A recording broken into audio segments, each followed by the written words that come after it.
Porto de Kuşadası, aqui na Turquia. Estamos no Navigator of the Seas, que é o nosso navio de cruzeiro. Acabamos de visitar Éfeso, as ruínas de Éfeso. É uma imagem muito linda aqui do Porto de Kuşadası, na Turquia. O mar Egeu pertence também ao mar Mediterrâneo.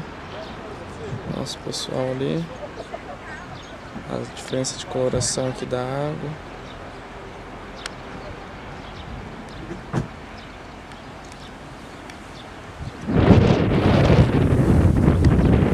Nosso barco, Porto de Kuşadası, aqui na Turquia. Bom latino. Fico por aqui, pessoal. Até a próxima.